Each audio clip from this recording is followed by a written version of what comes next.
And we're live. Hey guys, it is Wednesday afternoon. For a change, we're going to go Wednesdays, and from now on, it's going to be Wednesdays every week. I think, isn't it? Is that right? That's right. Yeah, Wednesday 7:30 from now on. Just before we start, there is also on another Facebook channel, and I spoke to these people. They've just started today at 7:30 as well. Super 7. They've got Mark Lemon on there, and they're doing an interview with Mark Lemon. It's going to be weekly, but speaking to these guys, they'd planned for 7:30, and I sent them a message the other day saying, we are having to change our show to another day. Let's work together so we can both get some airtime and we're not going over each other. And they was like really appreciative of reaching out to them. So I said I'd give them a shout out, and they're actually going to move their show to another day, which is amazing. Thanks very much for that. Tonight, we've got Paco Castagna. It's going to be a good show. We've been speaking to him already and having a few laughs. How's things with you, Wilbur? It's all good. We're right now approaching maybe a second lockdown. We're a little skeptic of how it's going to go, but race last weekend, not the best performance, but you know what? We're done and dusted now with the 250s, so it's time to move up to the 500 and hopefully be racing Paco someday, which would be pretty interesting. So this will be a good show. I'm excited. Paco's a great friend of ours from a long time ago, and yeah, I'm looking forward to it. Okay, cool. So let's start the show. Play the intro.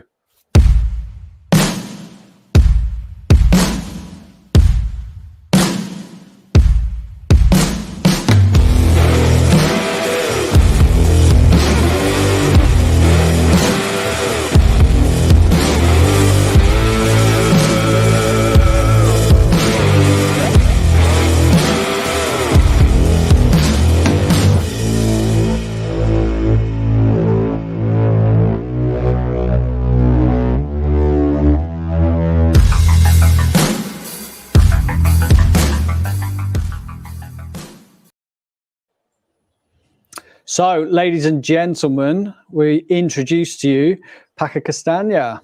Ciao, ciao. Ciao, ciao. How are you, dude? I'm good. Very, very happy to be in. And, mate, what an intro. I love it. Never had that kind of introduction, you know. Plus the video and everything. I want to get used to it, you know. So, everybody who's watched... Boys, all good? Oh, yeah, we're all good. All good. Mega. All good. Just before we start, if anyone's got any questions, please pop them in the comments below. Let's get as many questions up as we possibly can. Let us know where you're watching from. Share and like the video and all that stuff. We want to get this out to as many people as possible. So how's 2020 been for you then, Paco? I would say rough.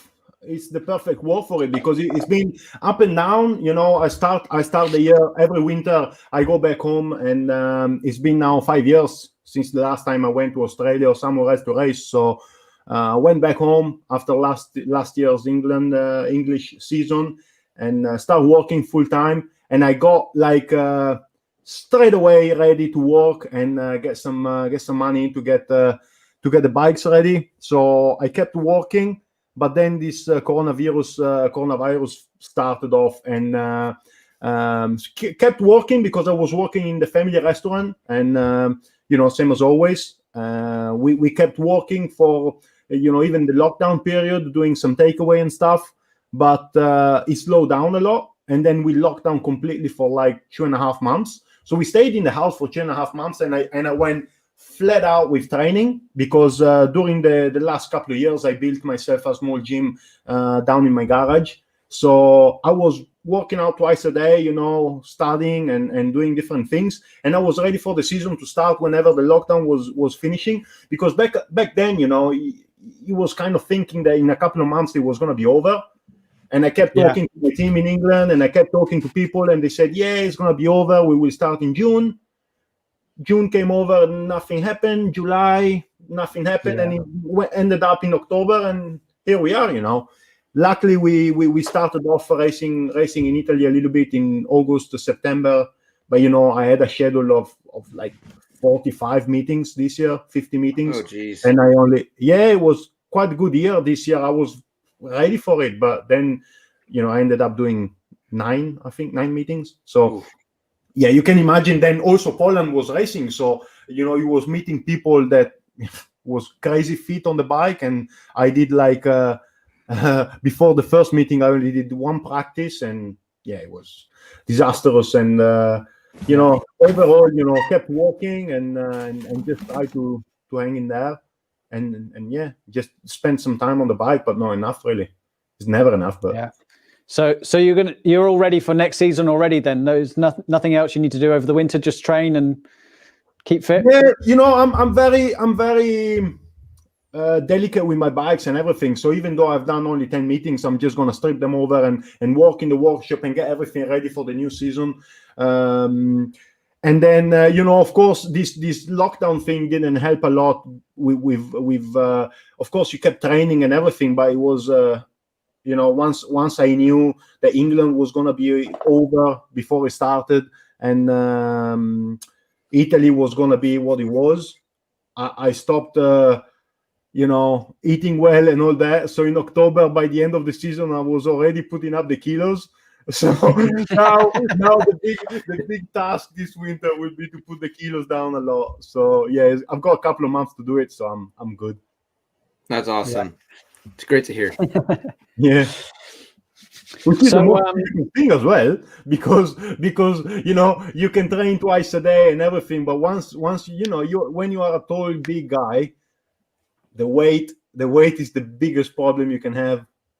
Yeah, I definitely agree with that now. I mean, for me being taller and taller, I mean, I'm almost like this much taller than my dad now.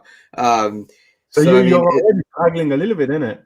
Oh yeah, it's like especially when I was racing on the 250s, I'd try to keep my weight down because the guys I'd be racing against would weigh maybe 95 pounds, like American pounds, and I'd be at like 150. I mean, it's a big weight difference, especially for the smaller bike. So I mean, me hitting a rut and then going to the fence is a whole different thing for them, So I was trying to keep my weight down, and then the lockdown happened, and I went back and did my first meeting.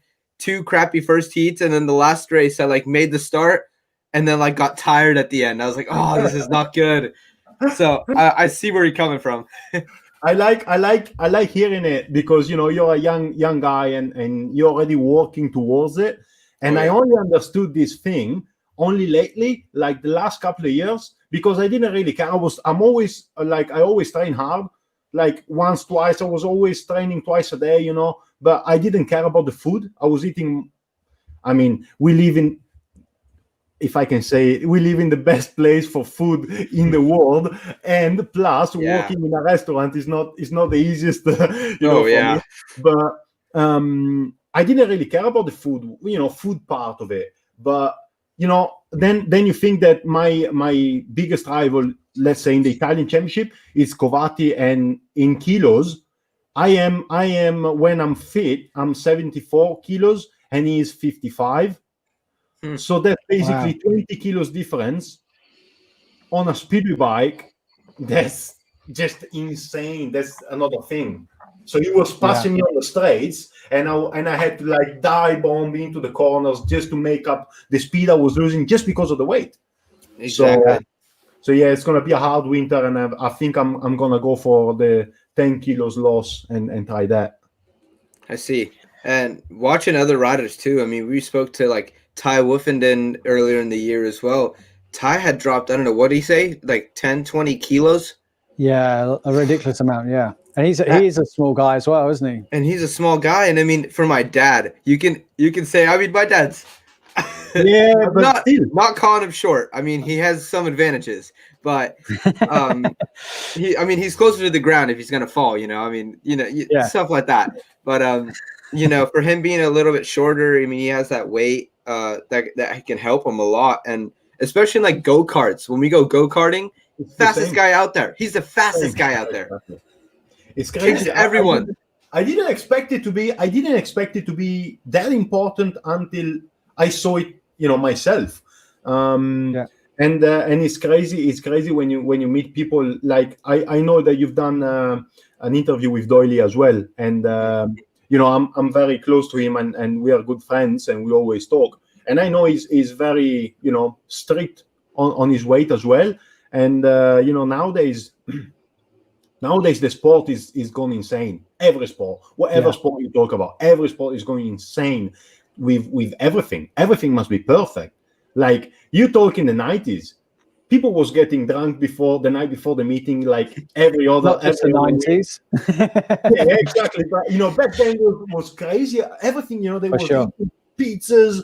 I talk with everybody, and everybody's saying that diet was important, but not that important. Now you see, one guy that always I was always shocked every year, apart from Doily, was Lindgren.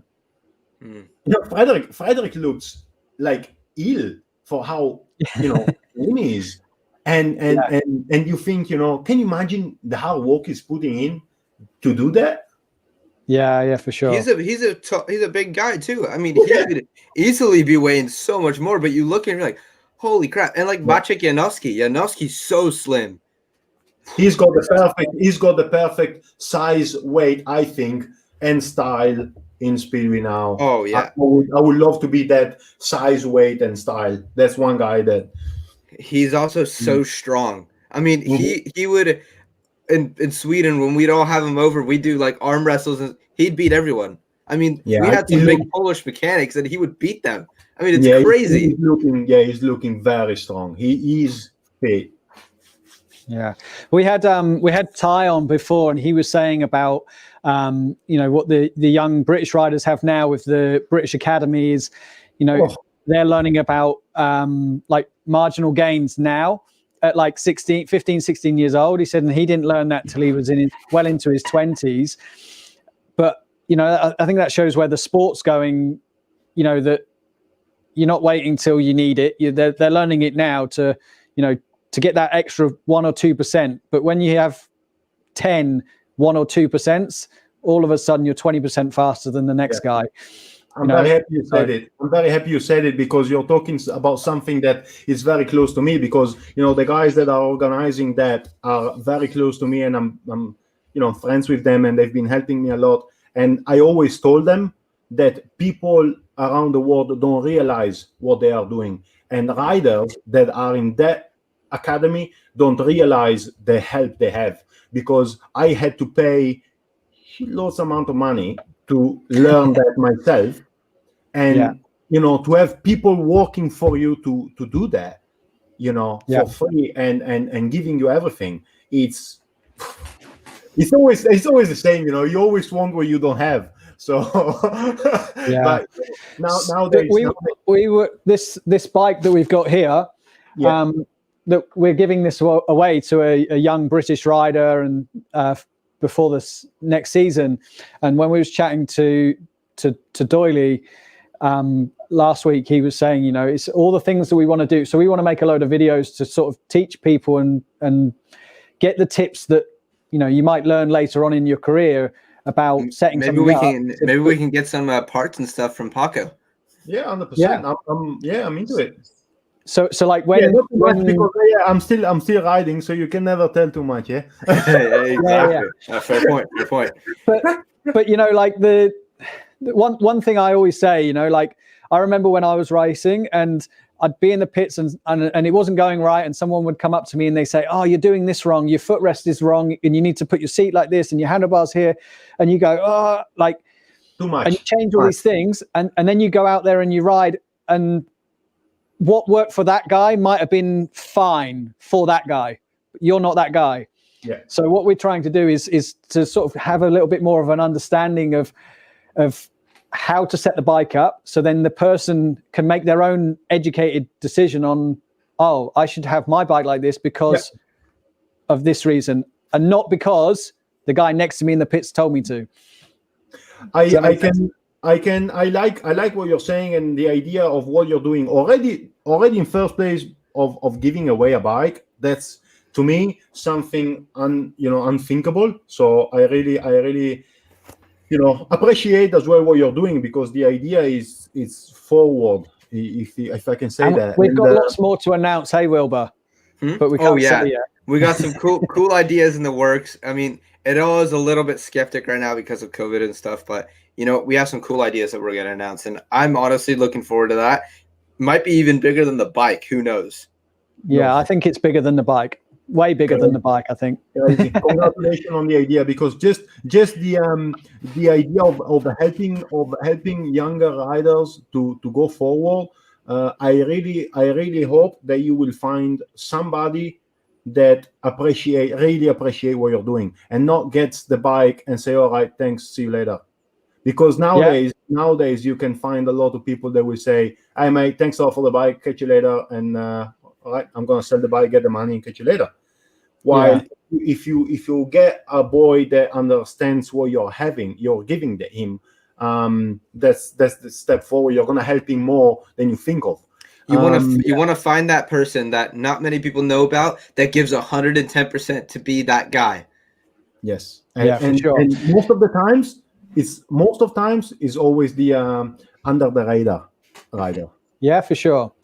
And you know, like when we said about this, we've had a lot of people say, like, have some interest in this and the other, and you know, we want to have like a load of riders, say 10 riders, all competing against each other, right? So the idea is that we turn around and we say, right, okay, we want you to put a video out, and that video is down to you to get that video to get as many hits as you possibly can. You can be as imaginative as you possibly can, right? But what the riders are going to do is, when they put that video out, they're competing against 9 other people.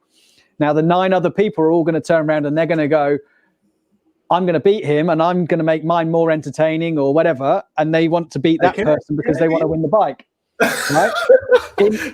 Within a very short period of time, we've got 10 riders all competing against each other, all pushing each other, and Speedway is the winner because you've got 10 people proactively promoting the sport. And at the same time, never would have seen it. And at the same time, there's so many people that are learning so much because of the videos we're posting about the carburetor, about the clutch, about different riding techniques from the top riders. You're going to be benefiting if you even just sign up for it. Everybody. Even the people watching, even the top riders can learn from something stupid that might not think about it, or they didn't think about it for the last 10 years, and they go like, oh, I can think about that as well. Everybody can learn about everything. Anytime. And you know what's pretty cool now is that last time we were out practicing here, and we let Max Rummel, one of our of course riders over here, we let him try something, and we put him out on it, and didn't say anything to him. My dad does the same to me. You just go and put it on, you go out and ride. And he comes in and he was like, it's really weird because this one turns like this way. And we're like, we got it. Perfect. Cool. And then you don't say anything. Don't say too much, and you let them figure it out. And you just kind of got him in the right direction. I mean, you can lead a horse to water, but you can't make it drink. Right. So that's the best way to put it. I like it. So I think, you know, if we have these 10 riders, you know, even there's going to be one that's going to really benefit from it, but I think the other 9, everybody's going to benefit from it. The other 9 is going to benefit from it, and you know, hopefully Speedway is going to be the big winner of it, because we're going to have a lot more people speaking about it. Well done, because as you said, everybody is winning. Well done, because the idea is amazing. Yeah, let's hope so. Let's get people behind it. I'm pretty good at doing videos, because during lockdown I've done some stupid videos. So I might be. You have. Yes, they're pretty good though. They're not stupid. They're pretty good. You know what? I mean, we can have a look at them now. Let's. You know, when you got too much time, you know, and the head goes, and I think, okay, I might go and give it a try. There's some things that I found during quarantine. I was scrolling back through memories that I'm just like, why did I do that?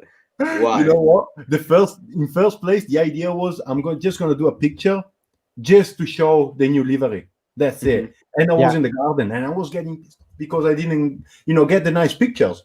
So my sister was doing the pictures, and I said, "Hey, do a video because I'm tired of it, and then I'm just gonna put a picture out of it." Right. And I started doing silly things, and it all started from there. And people going, "Oh, I want the part 2. I want the part 2." So I did the part 2, then 3, and then 4. So now I need to think about the part 5 for the next lockdown anyway. Yeah. So I don't know which video this is, because I've got all 4 of them here, and and it only says Facebook, because normally we do it with all the links are from YouTube. So let's have a look and see which one. Oh, it's this one. Yeah, this is the Japan, yeah. This is brilliant.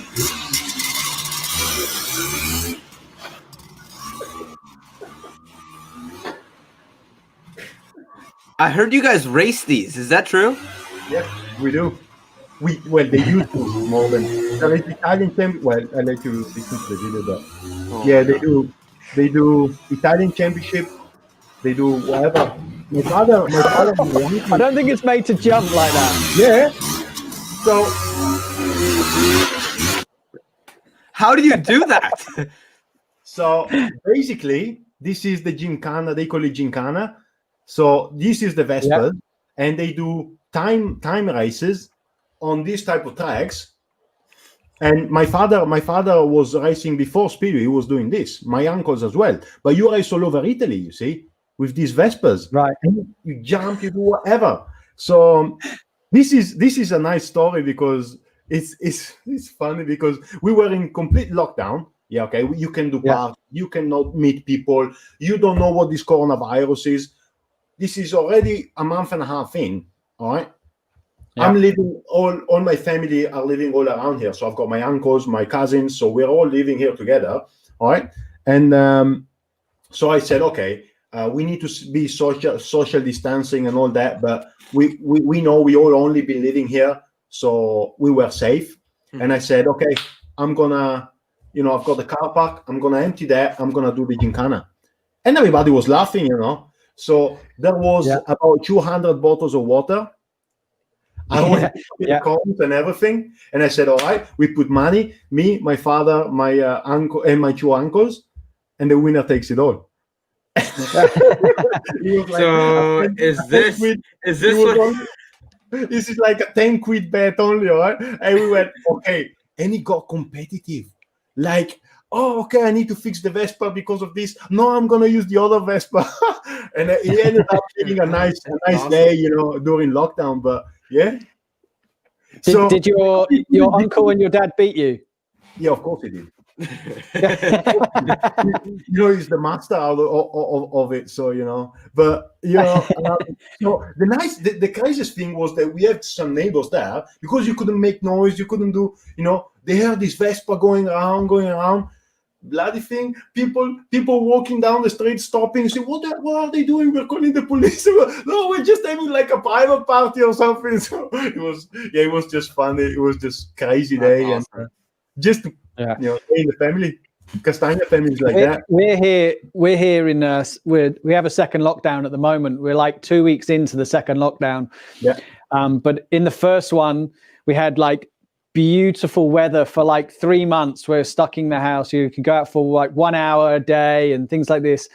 My friend, his wife is like a boss at the NHS. So I contacted her. And I said, if you need anything, if you need any medicine delivering to people who can't leave the house, call me and I'll do it. Volunteering. Yeah. And then she phoned me up one day and she said, oh, it was an amazing day. And I said, is it okay if I take my bike?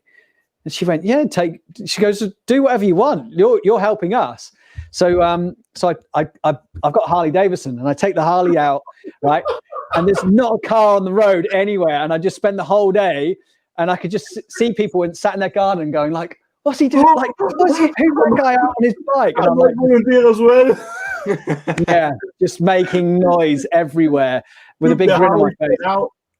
And I had a letter that said that I was helping the NHS and it was my only source of getting around or whatever, So yeah, it was a great day. I think that a lot of people realized what we had in life, and I think that lockdown not only did it save people, but it helped people realize that what, we're very thankful we can do what we do. Yes. And the fact that, like he did, volunteering. I mean, it's just stuff like that.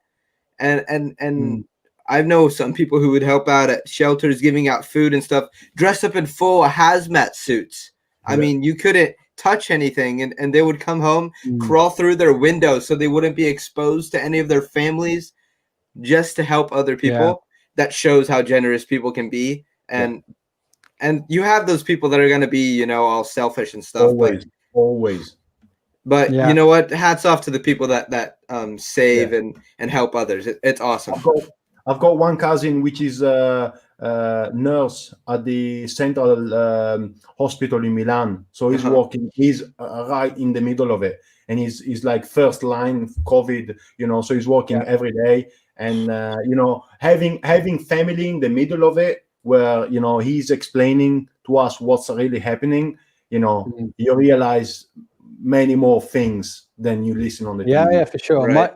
My mum's a nurse, and when we was in the first lockdown, I remember she got taken away from working on the ward because she was high risk. Yeah.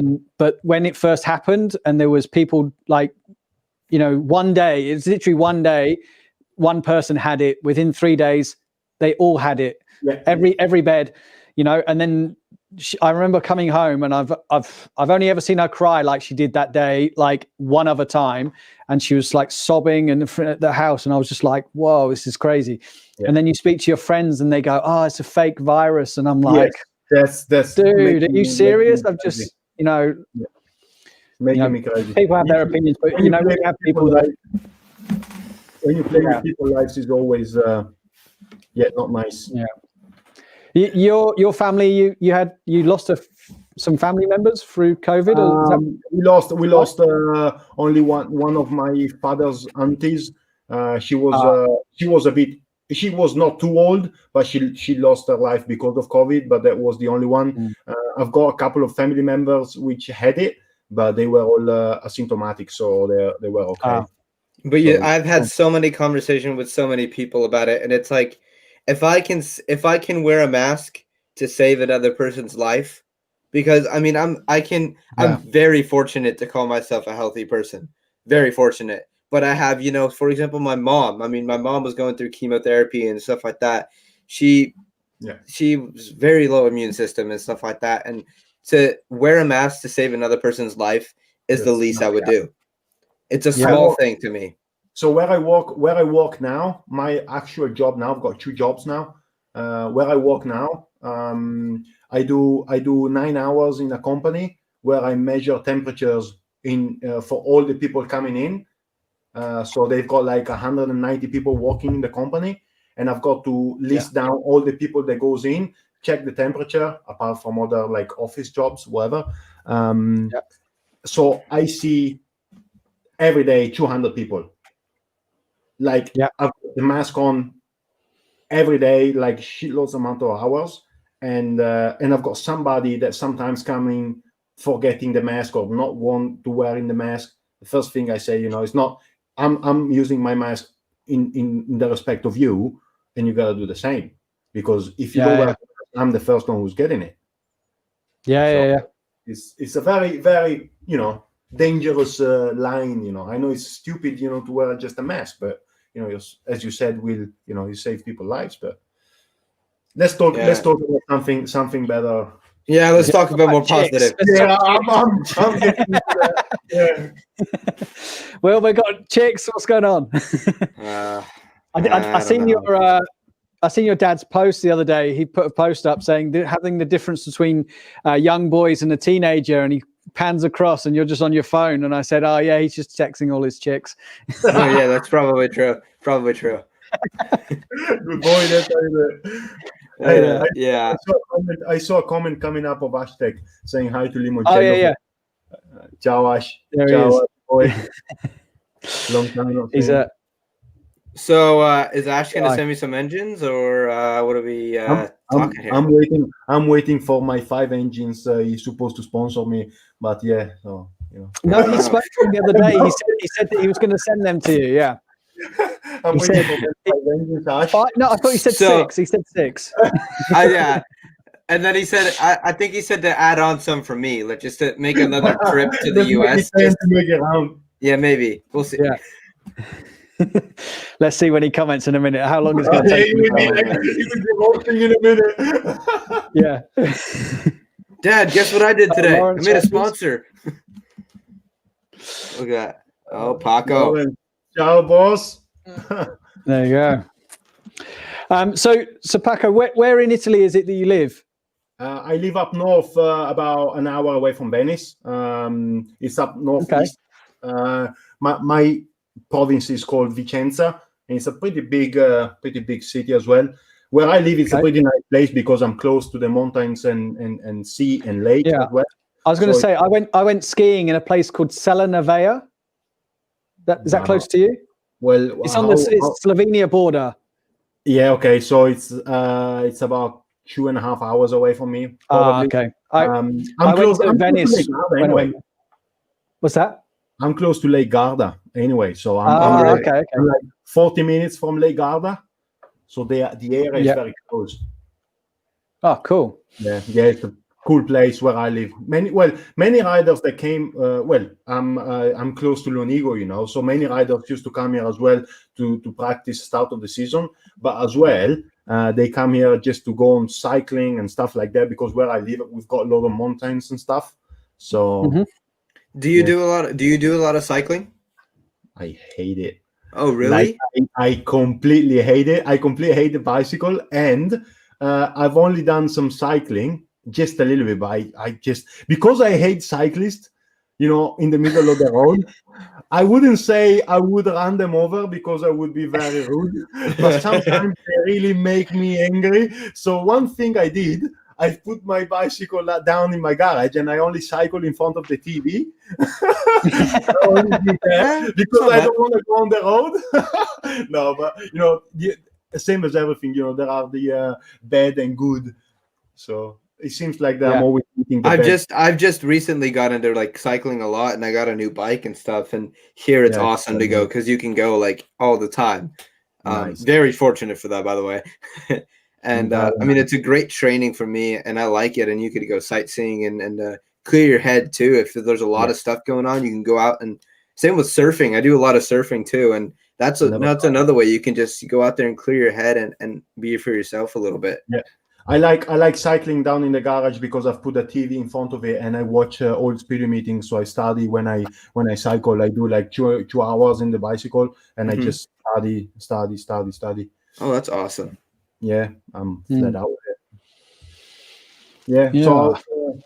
So I heard. So you've been racing a little bit, Willie, and so now I don't know the weather, the seasons, and everything in America. Will it be on dry all the time? Yes, exactly. Same as how wet England is or Denmark is. It's always bloody raining, isn't it? Yeah. It's the opposite. The opposite, yeah, complete opposite. No, but I mean it's the same seasons. Just we don't get the snow, and in the winter we do get some rain. I think our average is about 12 inches, so it's like a foot of rain, like this much. That's our average. Okay. No. Not a day. Yeah, we get it a day. No, I know. In America, never seen it before. Yeah. So I mean, we're very fortunate. The other day, I said, "Wilbur, how's it going?" And he went, "Oh, it's the first time it's rained today in 8 months." I was like, "Don't talk to me." Same in England. Yeah, it's the first day today. It's not rained in 8 months. But I don't know. So do you get some questions or anything? We haven't really got that many questions. It's just things about who's the best chef, you or your dad. Myself, of course. I think Ivan. I think he still has to try my kitchen, so I think he would prefer mine one. To be honest, he's a good grill man, but I can do a bit of everything, so I think I'll be better. Oh, here's a question about the bike. How old did these young guys have to be? About the bike that we're giving away. Yeah, so the bike. Somebody asked this the other day because they were saying about their, I think it was a nephew or something, and they were saying about he was riding a 250. So the bike that we're giving away is a 500. So ideally, we'd like them to be sort of race ready at that level of National League riding. Because I don't want to say it'd be a waste giving it to somebody that wasn't at that level of riding, but it kind of would be. Somebody who could really take advantage of it is somebody who's going to be racing on the 500 next year is a plan. Yeah, for sure. And age limit up. I mean, early 20s, I think is where we would sort of go to, but preferably we're going to go teenage years, I think, someone early career. Ever from your first year to the 500 to like, I don't know, you're still in that entry level when you're trying to just get a new bike. Yeah. And it's not just the bike, but it's... there's a lot more to it, but... and obviously, we want the bike to be seen by as many people as possible, so you've got to be out there racing. Do you think there's going to be any chance of a 26, more or less, already about 10 years in, Italian can be in the game as well? Because if there is a lot more, I might be into it I mean, we could do it, a 26-year-old, but I think Wilbur said to me, not Italian. Yeah, that was the one thing. I don't know about these Italian guys. I don't know. They seem too into their pasta and their pizza. You would have gained a lot from that, man. You would have gained a lot. Yeah. I watched an interview earlier, and they were saying, what was the guy's name? Is he called Kev? Kev, and he, I don't know. This guy, he did an interview with you, and he was saying about you won 4 Italian championships, but there was only like 3 riders or something in it. So it was the under 21, yes, because I was only reading. Because when we was racing, so in Italy the situation is that we don't have many riders, you see. So we've got like 14, 15 riders. So we do the meetings, but you take the under 21 standings out of the complete meeting. So under 21 riders, there was always like 3, 4, 5 riders, and there was only like me and another kid that every year was competing for that title. Very good kid, very good rider. Me and him are more or less the same level, so we were always battling every year for that title. But then you look at the standings, and of course there was only like 4 or 5 riders. So they go like, 5 riders. So like, I can see the point of view. But then if you see the meetings, then the level is always me and another guy, and it was always very. And I won 4 of them. Yeah, and I can't remember I think it's also the most championship wins in history. I think of the under 21 in Italy. Back then, like my father times, when he was a junior, if you was winning a junior title, then you had to jump up to the seniors. Oh, really? Oh, wow. You only win 1. Right. Then in the late 90s, they put that you can be, you can win as many as you want as long as you're 21. Well, under 21. Yeah. And I think I am the one who won the most, I think. Wow, that's cool. There's going back to what you were saying about there wasn't that many riders in the field. I can't remember the exact name. I think Carl Nunn was one of them in motocross, and it was him and his family had a farm, and there was another family that had a farm, and they lived right next to each other, and they hated each other, right? Because the families were like rivals, and they were like, you're going to beat this guy, you're going to beat this kid, and it just went on for years and years and years. And they were racing in the middle of nowhere, and and the other people in the field was never really that good. Because they were those two riders became MXGP riders because they just pushed and pushed and pushed each other the whole time. They actually became really good friends. They became like best friends. Crazy, from a rivalry. All you need is one other person to push you. Yeah. And also, it doesn't matter then. It's a nice thing and a bad thing. But when you have one guy that is always pushing you, it gets into your head, but as well is pushing you extra harder, because you always have that guy. You always have that guy. You need to be that guy. It's a bad thing on one side, but it's also a good thing on the other side. Exactly. Yeah, for sure. I'm the same now in the Italian Championship. I've got I won 2 of them now, of the top ones, and my rival for the last 5-6 years has always been the same. And he's a more experienced rider than me, and it's always me and him. Always, only me and him. Always, every year. And so it's pushing me hard, so it's good. Ashley's just put 100%. I can't say. Oh, he's talking about the food. He's talking about the food. I don't want to say 12 words just because I asked for the 5 engines. You see. Yeah. Yeah. What's he saying here? Sure, 100%. Paco goes to GM and pick up the engine kit. He will build it. There we go. I did see that as well. Let me have a look at one of the photos we got earlier. No, you're on a GM there. Yes. Oh, there's a Jawa, yeah. Uh-oh. What's going on in that photo? Why are you looking over there? You saw a bird. I saw a plane. You saw a plane. Hey, no, Superman, baby. This was Pardubit's golden helmet. And this was fine hits. And as you can see in the back of me, there's Pontus Aspgren. He's a very good rider. And he was also back, this was 2016. So this was the third time the heat was restarted. And I gated in front 3 times and I was in front. And somebody crashed behind me. So I had to do a 4th rerun. So I was completely out of myself, and I was like shaking my head and saying no, and I was in front, And guess what? Gated again, and Aspgren bet me that next restart. Oh my god! After getting 3 times, and he's a big rider. So when you go to them meetings, it's a very like a shop window where you show yourself. So to beat these guys is always important. So I was Yeah.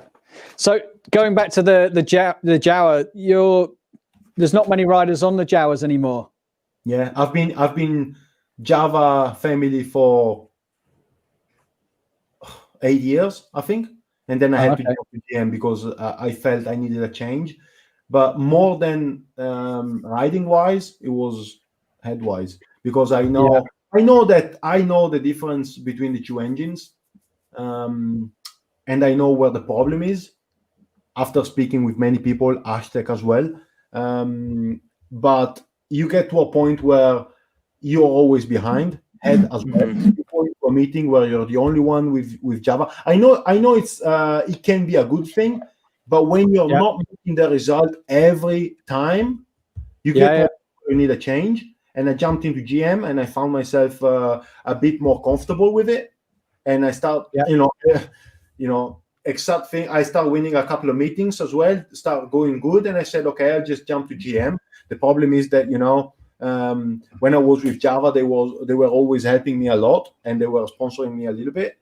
So they've always been a good support while it's not happening here. So it's big money-wise, it's a big change and a big investment. So now I need to work 11 hours a day to pay off for them. Yeah. But are very expensive, Hashtag. Especially Hashtag. Yeah, I think it's Hashtag. Yeah. No, I've actually been speaking to Ashley this week. He's been, when I was in Java as well, he's been helping me a lot, and he's done a great job helping me with Java as well. And we've tested many things as well, tried different things, but at that point, he was also saying, you need to jump on GM because you never do the step you need to do. Yeah. I've been speaking to Ashley this week about the engine in this bike. He's been helping out a massive amount. He's introduced me to people and all sorts of things. He's been a huge help this week. Getting behind this project as well, which is cool. And we're going to hopefully, if we can find the funds for doing it, we'll be going out to Ashley's place to make one of the videos about building the engine at Ashley's place. So, and he says that your dad's still the better chef, even after all those nice things you just said about him.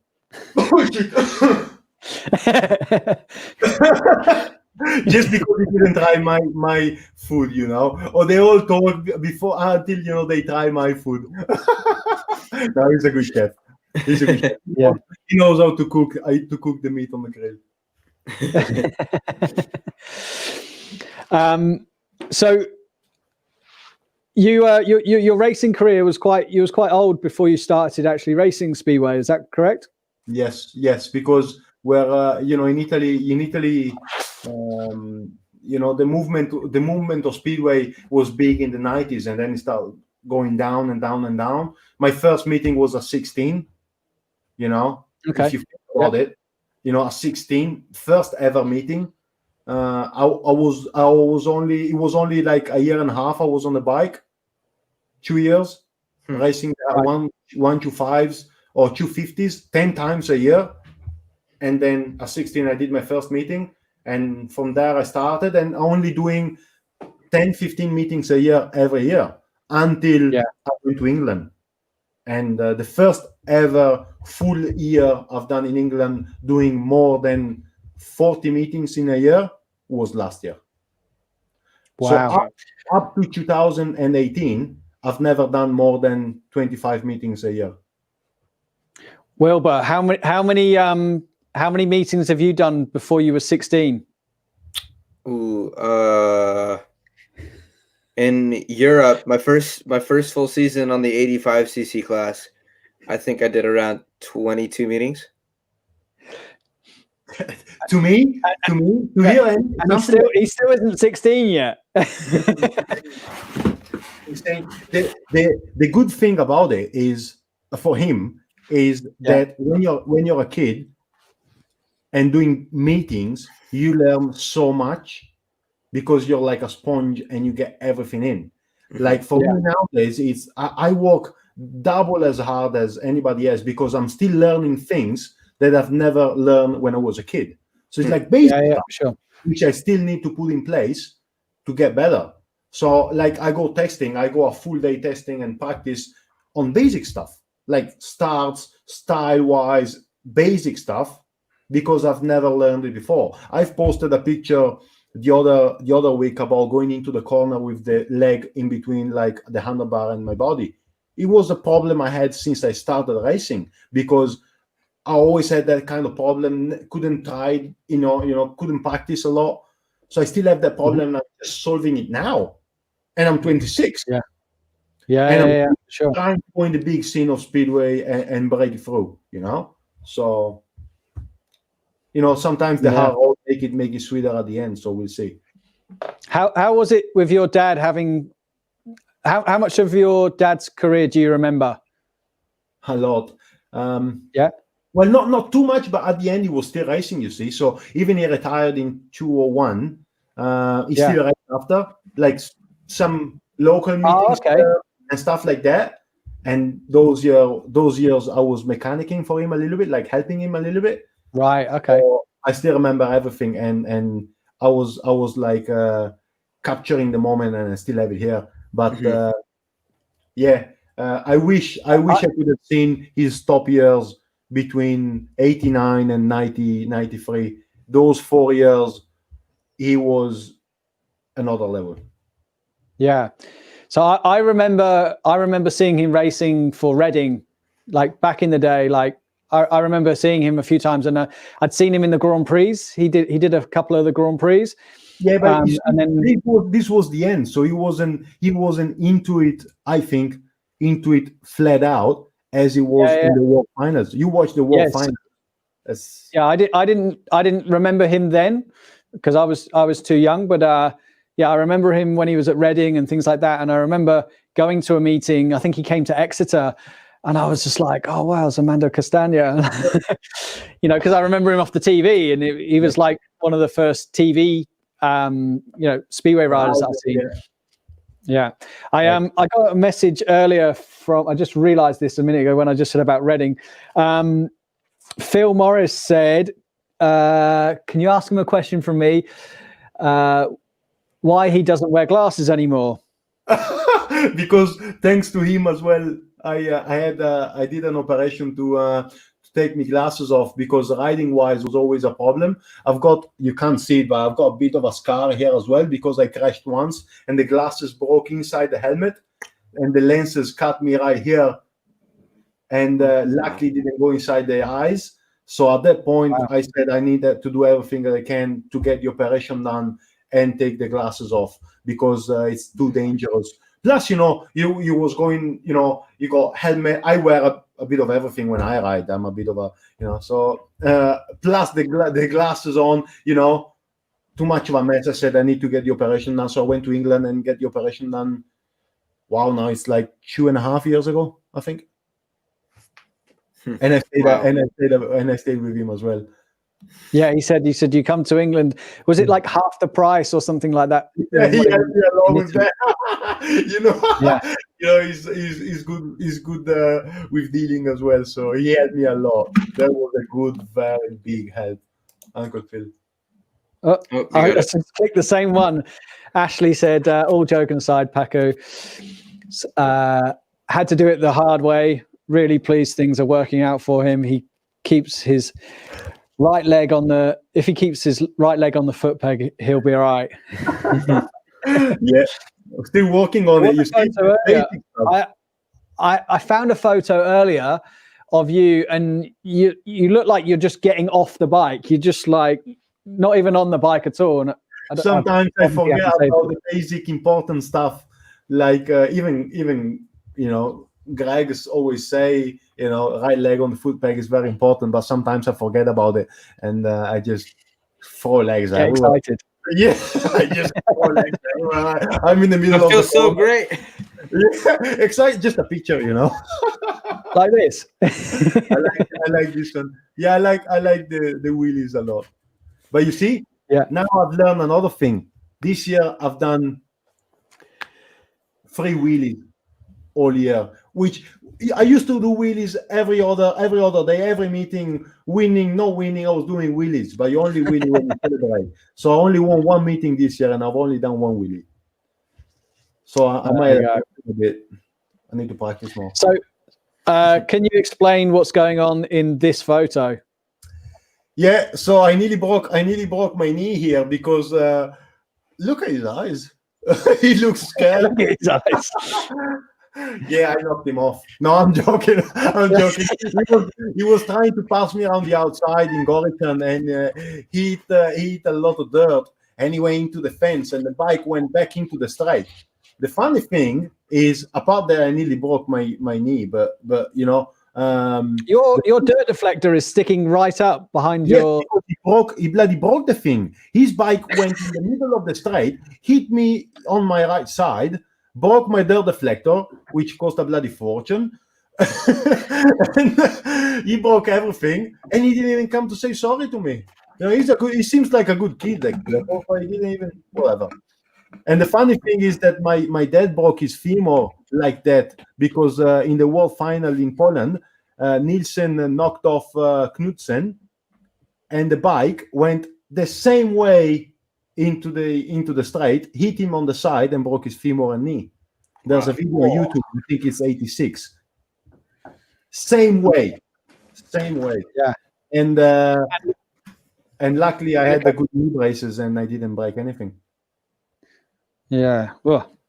And what about this one? Yeah, I knocked him off. No, I'm joking again. Yeah, I'm not hard either. He tried to pass me around the outside where there is no room. You can see he's on the fence. So where are you trying to go? I stick the elbow out because I didn't think he was gonna go for it, and he went.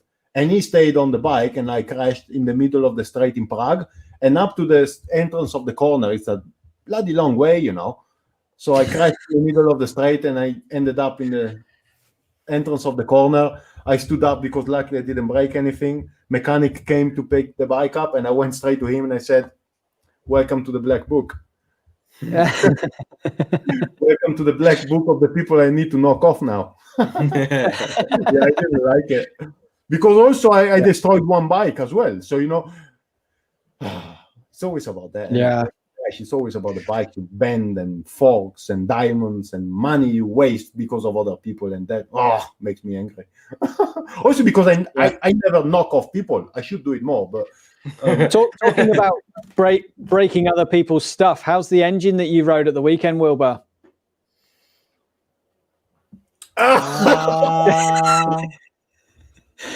It went in the forever box. No bueno. Didn't go well. Nope. It kind of broke coming out of the first turn on the first lap of the first heat. Someone did say earlier. They asked how who won the meeting. Alex Martin won the meeting, and Luke Becker won the meeting in 2 different classes. as well as Nick Holbein won the 150s. So it was a good night for them. They took the clean sweep, and man, huge thanks to the Martin family, because they lent me their third bike after I broke my bike. So I got to use that bike for the rest of the night, and was struggling a little bit with the setup, but you know what? We got to finish the meeting, and I'm done with the 250s now. So we'll see what the next year brings. What was that? Now up with the big boys. Oh yeah, up with the big boys. I'm excited though, because I get a little bit more power. Now, a lot of push-ups and a lot of steaks. I agree. I don't eat steak. So what's going on in this photo here? You had the glasses too. Yes, exactly. This is my first You ever. look like you're about to kiss him. Nearly, but this was the first ever big stage meeting on TV. So I was nervous. So this is Kings Lynn Speedway World Cup, and he was racing in England already by a while. So he was the top man in our team, and he was the one bringing the points. And the next heat he had to go out with the Joker. So I was trying to motivate him, because we are big rivals now. We are big rivals now because we are always contending the championship, but we are also friends, and we always talk. But back then we were in the team, and I was motivating him to go out and do well. I was doing pretty shit, to be honest, because Kings Lynn was Kings Lynn as usual, and I was coming from only riding in slick tracks. So I arrive at Kings Lynn and I see only clay. So you can imagine my feelings. Yeah. They say that people have told me, if you can ride Kings Lynn on a bad night, you can ride any track in the world. 100%. Like 100%. I go out in my first heat, and I was shaking because I was terrified by the track. It was pure clay. I never seen anything like. And I went with my Italian bikes, with my Javas, my super Javas, 14 and a half compression to a clay track. I couldn't turn the bloody thing. And I did go digging earlier to try and find some photos of you. I did look for crashes. There wasn't really many crashes anywhere online about you, but this photo is amazing. Look at this one. This is, I take it, was in your modeling days. Yes. This is my second year racing, and I was doing pretty well, that year. It was the first meeting of the year. It was bloody cold, and I always had my headphones on, and I did well that meeting. I didn't get into the final just because I crashed, but I started beating big guys then it looked like you'd be beating off all the chicks as well, just like, no, stay away. No stick, mate. Yeah. I used to always wear it because I couldn't breathe properly, so I always put that one on. I stopped doing it a couple of years ago, but I think I start doing it again. It's a big thing. This thing is Ashley said, I think I sponsored you a dirt deflector that night. So I take it the night that you broke Kings Lynn. I went there. So another story. So my first bike, I didn't get it. I bought it off my dad. All right. Right. So yeah, I gave him money, like $2,500, I think I gave him. So I gave him the money, and that bike was from Jono. Steve Jono. Really? All right. Yeah. So that bike had a fake dirt deflector on. You know where the spindle goes? It was fake. Do you know where he got it from? Yeah, I know. We won't say where he got it from, but we know where he got it from. Yeah, exactly. He's going to text me in a minute. He's going to be like, "Shut up." So I go to Kings Lynn World Cup meeting, FIM, everybody perfect bikes. Guess who's got the wrong bike? I do. I go there with the fake dirt deflector. The first thing they say, "Hey, you need to change the dirt deflector." Bloody Ashley came to save my life and sponsored me a dirt deflector. He's a good bloke, isn't he? Really? Oh yeah, for sure. I love him. I love him when he has a couple of beers and a limoncello. Do you still wear levers opposed to Kevlars? I went to Kevlar's 4 years ago. I used to wear leathers, all my life, but then I went to Kevlars because it's like wearing a pajama. The difference between leather and Kevlars, the picture you've put, the one we've got the headphones on, that's kangaroo leather that Dainese still make, like modern people. They use them. I just got a text message. From the dirt deflector maker.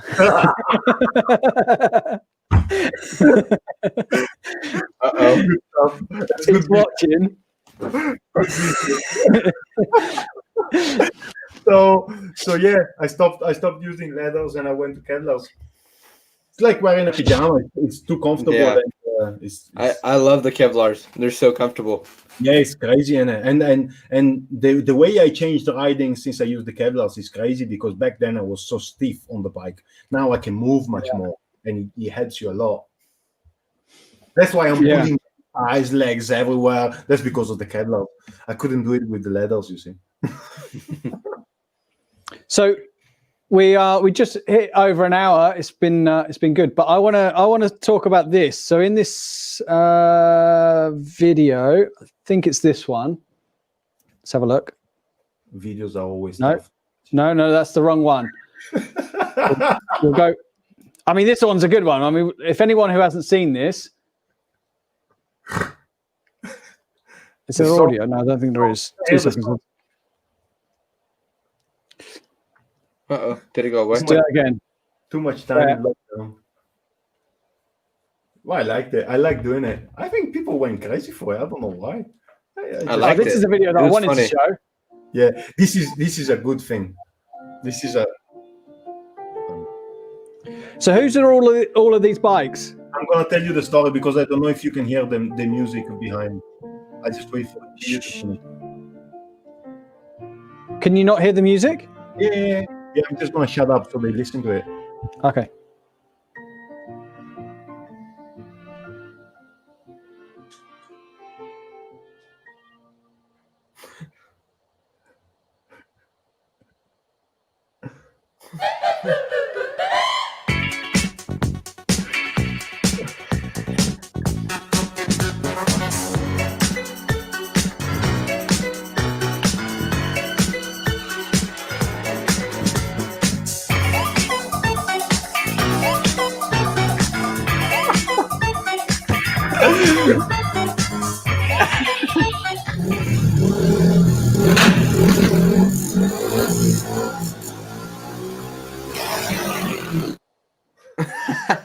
That's awesome.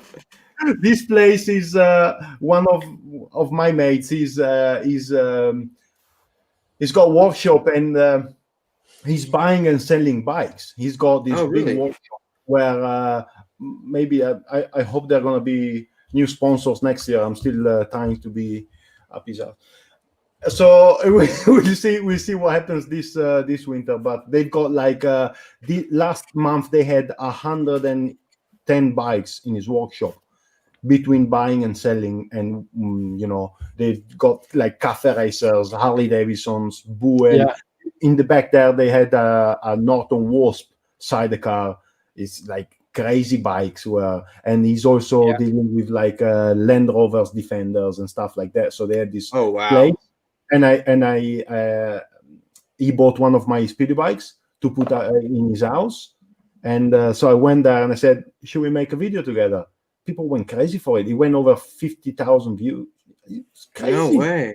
Yeah. Wow, awesome. See, this is what we were going back to what we were saying earlier. If we had more people like yourself going, "Oh, let's make a silly video." Right? This has nothing to do with Speedway, really. It's just a bit of fun. But 50,000 people have seen you riding around and messing around on a Speedway bike. And then out of that 50,000 people, there'll be people that have never seen a Speedway bike before. They don't know what Speedway is. And all of a sudden, they now have had a look. Who is this guy? Whatever, Yeah. This is, I think, Speedway's biggest chance of having a big comeback is, all of the young riders getting behind doing things like this. That, if you do 10 videos and only one of them goes viral, at least you had that one that goes viral. It's I actually didn't do it because of it. I just did it, because I thought people was, I'm a lot of a positive guy, and I always look for positivity, and I try to just make people laugh because I love making people feel good. Yeah, sure. And so I just did it because during lockdown I could only see people talking bad and negativity, and I just thought, okay, I'm just gonna do something silly just to make people smile, and it seems like it worked. So if I can if I can help anybody do a silly video, don't do it for the numbers, but just do it for the fun of it. Just don't do it because I need to do it what people want to see. Just do something silly just because you want to do it. For sure. Do it, yeah. And when you enjoy it, if you're there and you go, oh, I really like that, it doesn't matter if you got 3 views because you enjoyed doing it anyway. So yeah, exactly. It's definitely the right way to go. Is what a better way to spend an afternoon if you spend a couple of hours just doing something silly, and having fun with it, isn't it? Exactly. Yeah, sure. Okay, cool. So I think we'll have to cut it off there. It's been amazing chatting to you. Awesome show. It's been so funny. I loved it.